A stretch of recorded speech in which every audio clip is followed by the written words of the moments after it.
Alors,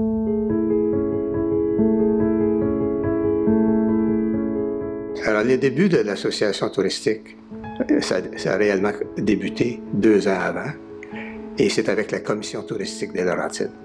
Nous, on cherchait des budgets. On voulait avoir des sous pour pouvoir développer cette association-là. La personne avec laquelle j'ai dû travailler, c'était avec le CRD. Et puis, c'est là qu'on a développé une chimie. Et puis, il a accepté que l'on puisse, il dit, votre projet, c'est merveilleux. Et donc, on va aller faire une petite visite à Québec. Et on a eu notre première rencontre avec le ministère du Tourisme, et c'était avec le sous-ministre adjoint, qui était Robert Prévost. C'est à partir de là qu'on a commencé des discussions qui ont duré pendant 2 ans. On a commencé par fonder une commission touristique des Laurentides. Ensuite, on est passé à autre chose, à l'Association touristique des Laurentides, qui était plus représentative de la région comme telle. Je me dois de souligner le travail exemplaire du Conseil régional de développement des Laurentides. Ces gens-là ont mis du temps, de l'énergie, et c'était fantastique ce qu'ils ont fait comme travail. Et c'est eux, donc, qui nous ont mis sur pied la première ATL. Il ne faut pas oublier non plus le groupe de l'Association des hôtels de villégiature de Laurentides, mieux connu sur LRA.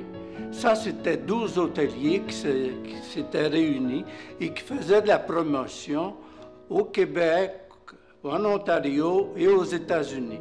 Heureusement qu'ils étaient là, parce que quand on a parti, on avait comme base les programmes de promotion et de publicité qu'eux faisaient. Ils nous les ont transmis et nous, on les a pilotés pendant des années, mais grâce à eux, il faut reconnaître ça, c'est grâce à eux qu'on a eu du succès.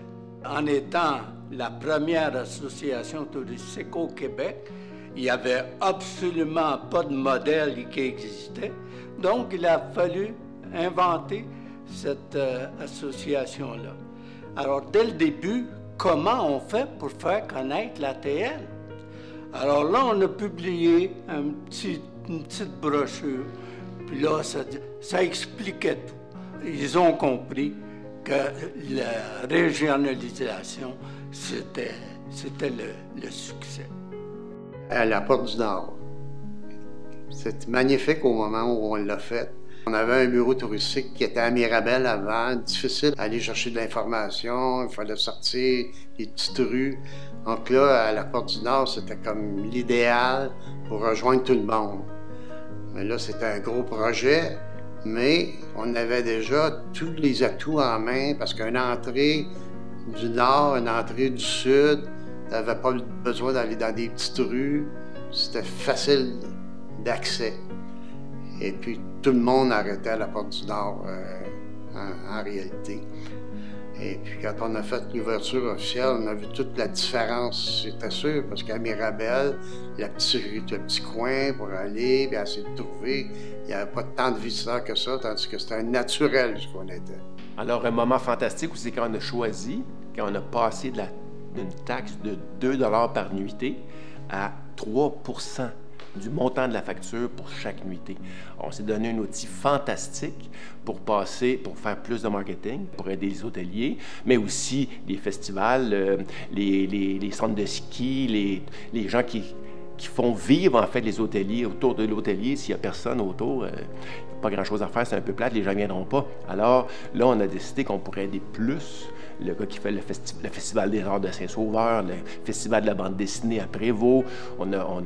Ça nous a permis de faire des choses qu'on n'aurait jamais pu espérer faire. Surtout qu'on était, je pense, une des dernières régions à passer d'une taxe neutre de 2 $ à un pourcentage. Et puis, bon, évidemment, vous comprenez que si ça fait 10 ans que la taxe ou 9 ans que la taxe est installée, les prix des chambres d'hôtel ont augmenté pas mal depuis 10 ans, donc le pourcentage de la taxe a augmenté. Ça a donné plus d'argent de l'ATL pour donner un coup de main à ses membres. Les galas du tourisme des Laurentides, c'était une belle invention. Elle devrait durer encore. tellement que c'était plaisant de tous se rencontrer dans un endroit, dans les Laurentides, et d'entendre et de voir toutes les idées que les gens avaient pour améliorer notre industrie, des nouvelles idées, se démarquer au point de vue marketing, etc. Mais c'était surtout un endroit où on pouvait se rencontrer, jaser, parce que vous le savez, dans l'industrie touristique, quand on travaille, c'est tout le temps. C'est comme du 24 heures par jour. Fait que d'avoir un moment de même dans l'année où on peut tous se rencontrer, le seul hic qu'il y avait, c'était qu'on avait des petites obligations sur le conseil d'administration de faire un vidéo comique. Moi, celui que j'ai fait, que je me rappelle le plus, c'était moi le coach de hockey, puis on a gagné la Coupe Stanley. Yeah! 2024-2025, là, ils ont vu une belle transition. Là, on a passé d'une époque avec Diane comme DG, moi comme président, et puis là, ben, on a Martin, et puis on a Stéphane Michaud là, qui vont porter vers plus loin encore Tourisme Laurentides, puis qui vont faire grandir cet organisme-là d'une façon, je suis certain, spectaculaire. Les aubergistes avaient besoin de se regrouper pour travailler ensemble, pour promouvoir notre région. Notre région était jeune, elle a grandi et elle est devenue une destination 4 saisons par excellence. On s'en félicite. Longue vie à Tourisme Laurentides.